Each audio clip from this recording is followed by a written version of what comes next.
सर्वांना नमस्कार. आज आपण खग्रास चंद्रग्रहण स्पेशल 3 मार्च 2024 12 राशींचे राशी भविष्य हा व्हिडिओ बघणार आहोत. नमस्कार मित्रमैत्रिणींनो, ज्योतिष क्रिएशन मध्ये तुमचे सर्वांचे स्वागत आहे. तर आज आपण दिनांक 3 मार्च 2026 रोजी खग्रास चंद्रग्रहण स्पेशल राशी भविष्य हा व्हिडिओ बघणार आहोत. तो व्हिडिओ स्किप न करता संपूर्ण पाहावा. आता 3 मार्च 2026 रोजी होणारे खग्रास चंद्रग्रहण हे सिंह राशीत आणि पूर्वा फाल्गुनी नक्षत्रात होत आहे. आता ज्योतिषशास्त्रानुसार ग्रहणाचा परिणाम प्रत्येक राशीवर वेगवेगळ्या स्वरूपात होतो. आता काही राशींना हे ग्रहण लाभदायी ठरेल तर काहींनी काळजी घेणे आवश्यक आहे. आता 12 राशींवरील सविस्तर परिणाम आणि प्रत्येक राशीने काय दान करावे हे या व्हिडिओमध्ये मी खालील प्रमाणे सांगितले आहे. तर व्हिडिओ स्किप न करता सर्वांनी नक्की बघावा ही सर्वांना नम्र विनंती आहे. तर आता बघूया आपण मेष राशी. आता सुरुवात आपण पहिल्या राशीपासून करूया, मेष राशीपासून. आता मेष राशीच्या व्यक्तींसाठी हे ग्रहण संमिश्र फळ देणारे आहे. म्हणजे मुलांच्या आरोग्याबाबत किंवा शिक्षणाबाबत थोडी चिंता वाटू शकते, पण प्रेम संबंधात मतभेद होण्याची शक्यता दाट आहे. त्यामुळे जोडीदाराशी बोलताना संयम ठेवा. गुंतवणुकीसाठी हा काळ फारसा चांगला नाहीये. आता मेष राशीच्या व्यक्तीने ग्रहणामध्ये काय दान करावे?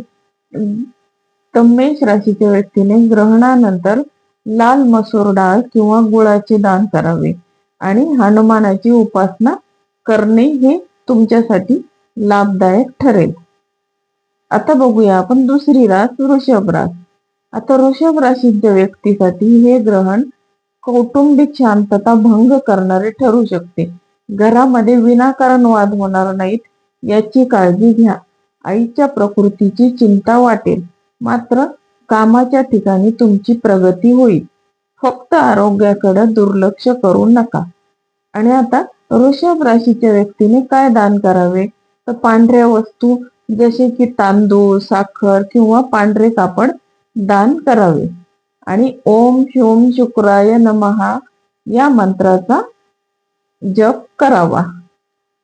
आता आपण बघितले दुसरी रास, वृषभ राशीचे सविस्तर स्पेशल चंद्रग्रहण स्पेशल राशी भविष्य. आता बघूया आपण तिसरी रास, मिथुन रास. आता मिथुन राशीसाठी हे ग्रहण शुभ ठरेल. तुमचा आत्मविश्वास वाढेल, भावंडांकडून मदत मिळेल आणि प्रलंबित कामे मार्गी लागतील. आता प्रवासाचे योग येतील जे भविष्यात फायदेशीर ठरतील. नवीन कामाची सुरुवात करण्यास हरकत नाही. आता मिथुन राशीच्या व्यक्तीने काय दान करावे या ग्रहण सुटल्यानंतर ग्रहण काळामध्ये? तर हिरव्या पालेभाज्या किंवा मूग डाळ गरिबांना द्या आणि गणपती अथर्वशीर्षाचे पठण करणे अतिशय उत्तम राहील. आता बघूया आपण चौथी रास, कर्क रास. आता कर्क राशीच्या व्यक्तींसाठी चंद्राचे ग्रहण असल्याने कर्क राशीच्या व्यक्तीसाठी हा काळ मानसिक तणावाचा असू शकतो. आर्थिक बाबतीमध्ये सावध राहा. मोठे व्यवहार टाळा. वाणीवर म्हणजे बोलण्यावर नियंत्रण ठेवा, अन्यथा जवळच्या व्यक्तीशी संबंध बिघडू शकतात. आता आरोग्यासाठी सकस आहार घ्या. आता कर्क राशीच्या व्यक्तीने कर्क राशीच्या व्यक्तीने महादेवाची पूजा करा आणि दूध किंवा चांदीचे वस्तू दान करावे आणि ओम सोमाय नमःचा जप केल्याने मानसिक शांतता मिळेल. आता बघूया आपण पाचवी रास, सिंह रास. आता सिंह राशीच्या व्यक्तींसाठी हे ग्रहण तुमच्याच राशीत होत असल्याने तुम्हाला सर्वात जास्त सावध राहावे लागेल. डोकेदुखी, डोळ्यांचे विकार किंवा मानसिक अस्वस्थता जाणवू शकते. घाईघाईत कोणताही मोठा निर्णय घेऊ नका.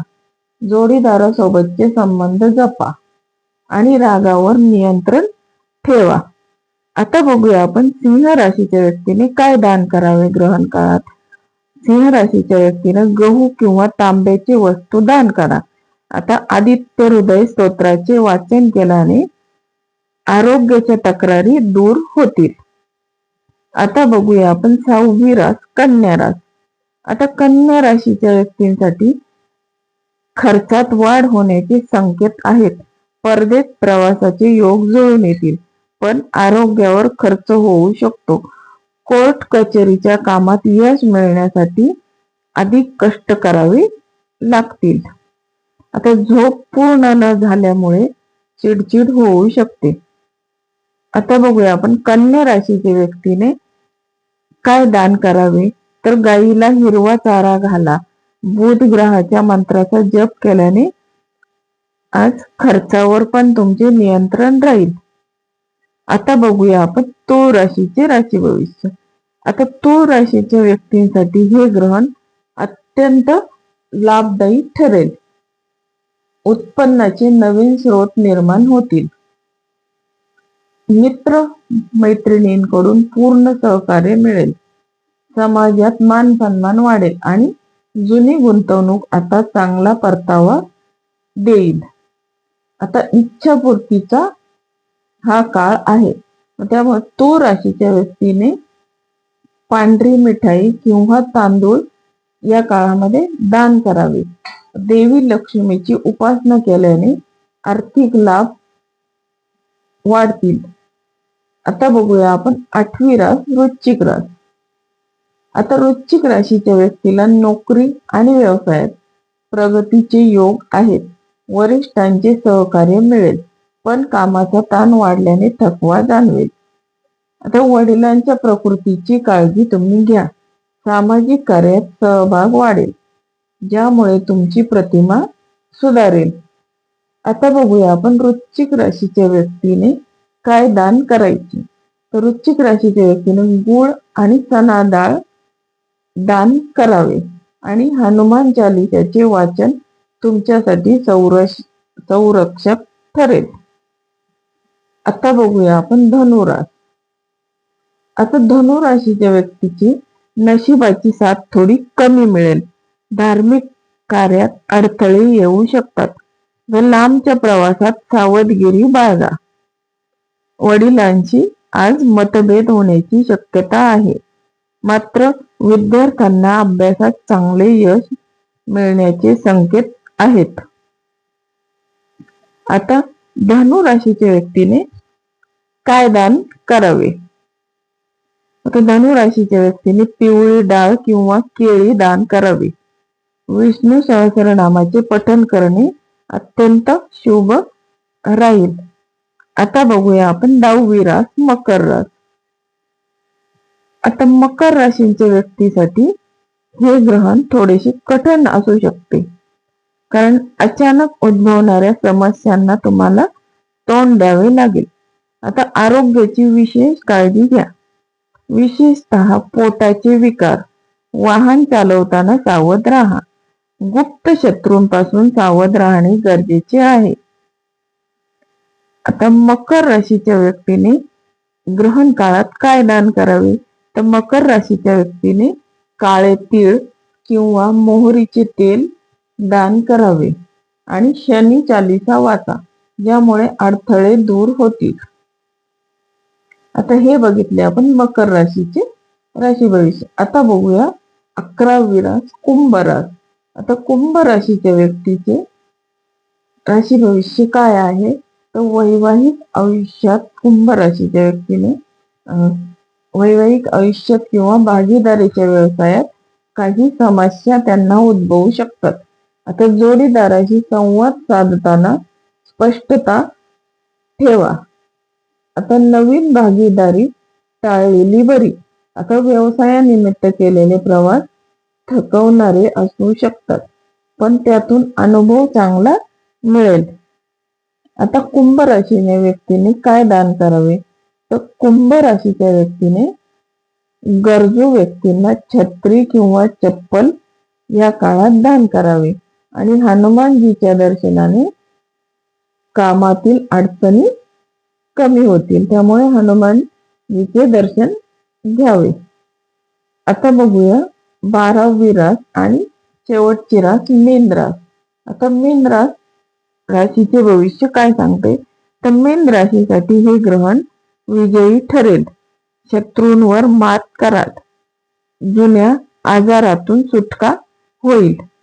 आता नोकरीत बढती किंवा पगारवाढीचे संकेत आहेत. कोर्टातील प्रकरणांना निकाल तुमच्या बाजूने लागण्याची शक्यता आज आहे. आता कर्जमुक्तीसाठी हा काळ चांगला आहे, काळजी घ्याल. मंत्र जप. आता ग्रहणाच्या काळात ओम नमः शिवाय, ओम नमः शिवाय किंवा तुमच्या इष्ट देवतांच्या मंत्राचा जप करणे लाभदायक ठरते. तर आता बघूया मीन राशीने काय दान करायचे. आता मीन राशीच्या व्यक्तीने पिवळे कापड किंवा चणा डाळ दान करावे आणि गुरुचरित्राचे वाचन किंवा श्रवण करणे या दिवशी लाभदायक ठरेल. तर आता प्रत्येक राशीनुसार ग्रहण विशेष माहिती हा व्हिडिओ तुम्हाला आवडला का? आवडला असेल तर माझ्या चॅनलला तुम्ही लाईक, शेअर आणि सबस्क्राईब जरूर करा आणि तुमच्या मित्रमैत्रिणींना शेअर करायला विसरू नका. आणि असेच भेटू पुढच्या भागात नवनवीन व्हिडिओ सह. धन्यवाद.